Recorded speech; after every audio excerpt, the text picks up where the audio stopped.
Baik Erik, semuanya.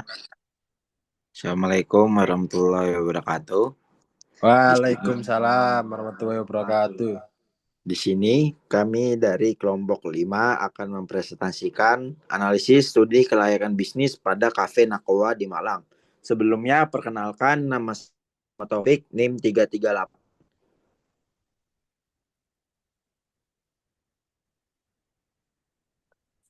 Perkenalkan, nama saya Eman Desvian, NIM 303. Perkenalkan, nama saya Rizky Anugrah Putra, NIM 321.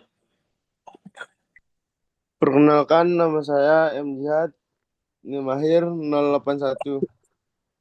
Baik, selanjutnya latar belakang kafe telah menjadi bisnis yang berkembang pesat khususnya di Malang, kota pendidikan dan wisata. Cafe Nakoa hadir dengan konsep unik yang menggabungkan desain modern dan lokal, menyediakan suasana nyaman, layanan prima, dan produk berkualitas. Studi kelayakan diperlukan untuk menilai potensi pasar, strategi pemasaran, kelayakan teknis, kepatuhan hukum, dan pengelolaan SDM agar dapat bersaing secara efektif. Perumusan masalah. Bagaimana analisis aspek pasar untuk Cafe Nakoa? Strategi pemasaran apa yang sesuai? Apakah aspek teknis dan lokal mendukung? Bagaimana kepatuhan terhadap hukum dan lingkungan? Bagaimana pengelolaan SDM di Cafe Nakwa? Selanjutnya. Tujuan dan manfaat penelitian. Tujuannya penilaian potensi pasar untuk Cafe Nakwa, mengembangkan strategi pemasaran yang efektif, mengevaluasi kelayakan teknis dan lokasi kafe, memastikan kepatuhan terhadap regulasi hukum dan dampak lingkungan, menganalisis pengelolaan SDM dan struktur organisasi yang optimal. Manfaatnya, membantu pemilik kafe Nakwa memahami potensi pasar dan resiko bisnis, memberikan panduan strategi pemasaran yang berbasis data, menjamin kelancaran operasional melalui evaluasi aspek teknis dan SDM, mendukung keberlanjutan bisnis melalui kepatuhan hukum dan pengelolaan lingkungan. Yuk, sekarang siapa? Ji.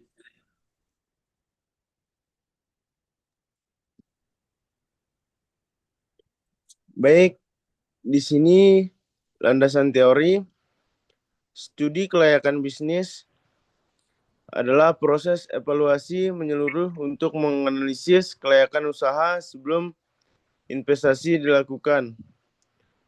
Proses ini mencakup analisis terhadap aspek pasar, pemasaran, teknis, hukum, lingkungan, dan sumber daya manusia. Tujuan utama studi ini adalah mengidentifikasi peluang, mengantisipasi risiko, serta membantu pengambilan keputusan yang berbasis data. Pasar dan pemasaran berfokus pada evaluasi kebutuhan dan preferensi konsumen, termasuk analisis demografi, perilaku, dan tren industri. Strategi pemasaran yang efektif mencakup pendekatan berbasis digital seperti penggunaan media sosial, kolaborasi dengan influencer, serta kegiatan branding yang relevan. Semua ini dirancang untuk meningkatkan visibilitas bisnis dan membangun loyalitas pelanggan. Hipotesis. Hipotesis 1. Pasar dan pemasaran. Menguji apakah kualitas kopi dan suasana nyaman yang ditawarkan oleh Nakwa Cafe berpengaruh terhadap keputusan konsumen untuk membeli dan berkunjung ke kafe.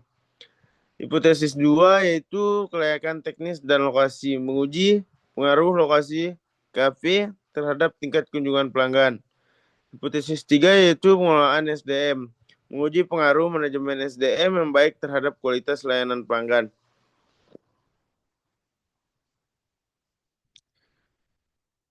Udah. Di sini terdapat 3 metodologi penelitian.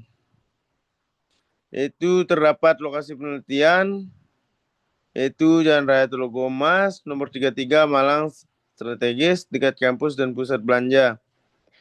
Yang kedua, pendekatan penelitian yaitu kuantitatif, survei 200 responden, yaitu kuantitatif, wawancara, observasi, dan data sekunder. Yang terakhir yaitu ada variabel penelitian, pasar dan pemasaran, kelayakan teknis dan lokasi, dan pengelolaan SDM.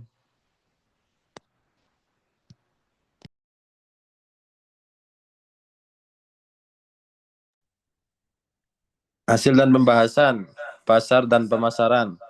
Hasil survei pasar, dari hasil survei kepada 200 responden yang terdiri dari mahasiswa dan pekerja muda di Malang. Ditemukannya data berikut.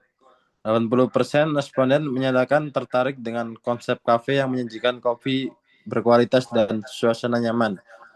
60%-nya responden bersedia membayar antara 20.000 hingga 40.000 untuk menu kopi. 70% responden lebih memilih kafe yang menyediakan ruang untuk bekerja atau berkumpul. Ada strategi pemasarannya yaitu fokus pada kualitas kopi dan menu makanan ringan yang menarik. Menciptakan suasana nyaman dengan area yang mendukung aktivitas bekerja atau bersosialisasi. Yang ketiga, menetapkan harga yang kompetitif dengan promosi.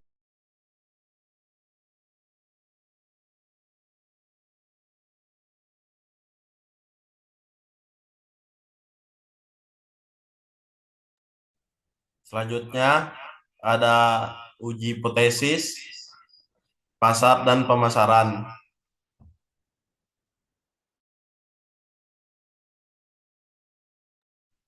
Hipotesis 0 HO.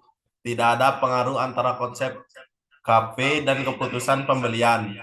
Kemudian ada hipotesis alternatif H1. Ada pengaruh antara konsep KP dan keputusan pembelian. Metode uji chi-square untuk menguji hubungan antara konsep KP, kopi atau makanan ringan, dan preferensi konsumen berdasarkan kategori usia. Hasil uji chi-square menunjukkan nilai p-value sebesar 0,03 lebih kecil dari A alfa sama dengan 0,05. Oleh karena itu, HO ditolak. Yang menunjukkan bahwa ada pengaruh signifikan antara konsep KP dan keputusan pembelian.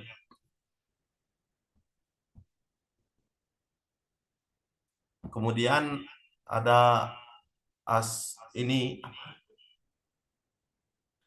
hasil pembahasan dan uji hipotesis.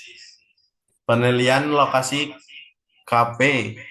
Nakoa KP terletak di kawasan yang sangat strategis di Malang, dengan akses mudah dari pusat kota dan dekat dengan kampus serta pusat pembelanjaan. Perhitungan regresi linier untuk kelayakan lokasi.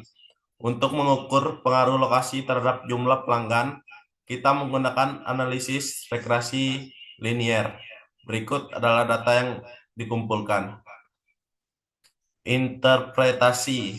Setiap tambahan 1 menit waktu tempuh mengurangi jumlah pelanggan sebesar 5 orang. Setiap penurunan 1 poin pada akses parkir mengurangi jumlah pelanggan sebesar 10 orang.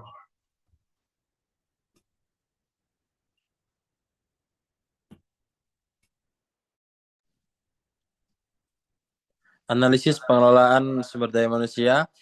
Pengelolaan sumber daya manusia di Nakoa Cafe terbilang cukup baik. Dengan struktur organisasi yang sederhana, terdiri dari pengelola, barista, dan pelayan. Berdasarkan wawancara dengan karyawan, faktor-faktor seperti kepemimpinan, komunikasi internal, dan distribusi tugas memengaruhi motivasi kerja mereka.